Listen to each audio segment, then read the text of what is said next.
हमारे जीवन का सबसे विलक्षण सत्य ये है कि बाहर दिखने वाली यात्रा से कहीं अधिक महत्वपूर्ण वो यात्रा होती है जो हमारे भीतर घटती है।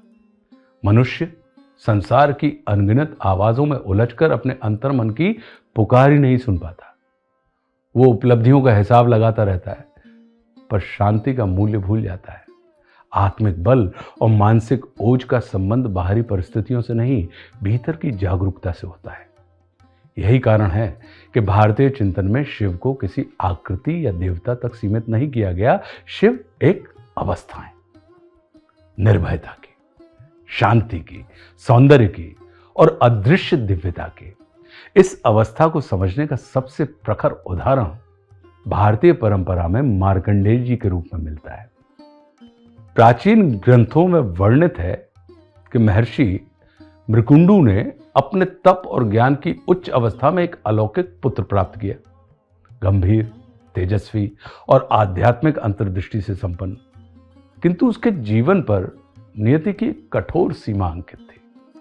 उसे 16 वर्षों की अल्पायु ही प्राप्त थी।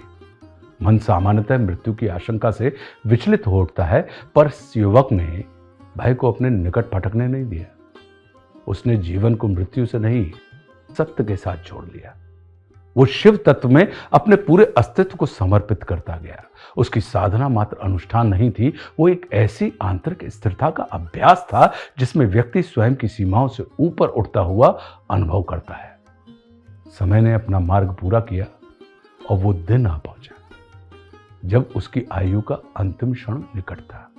यम उसके सम्मुख उपस्थित हुए। दृश्य गंभीर था, पर युवक के मन में कोई कपकपी नहीं थी। उसने मृत्यु से संघर्ष करने की कोई चेष्टा नहीं की, बल्कि शिवलिंग से आलिंगनबद्ध हो गया।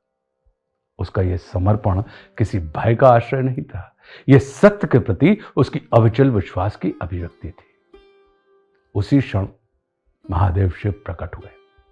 तेज, करुणा और अनंत संरक्षण के स्वरूप में उनकी वाणी गूंजी, जहां विश्वास अडिग होता है वहां मृत्यु का कोई अधिकार नहीं होता।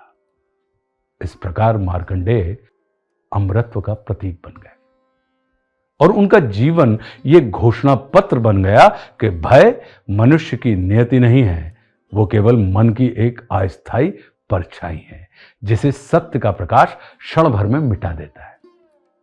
ये कथा हमें याद दिलाती है कि सत्यम शिवम सुंदरम कोई दार्शनिक सूत्र मात्र नहीं है, बल्कि आत्म अनुभूति का क्रम है। सत्य से मन को स्थिरता मिलती है, स्थिरता से शिव की चेतना जागती है और उसी चेतना से सौंदर्य का जन्म होता है। जो मनुष्य सत्य से जुड़ जाता है वो बाहरी आकर्षणों के भ्रम से बच जाता है।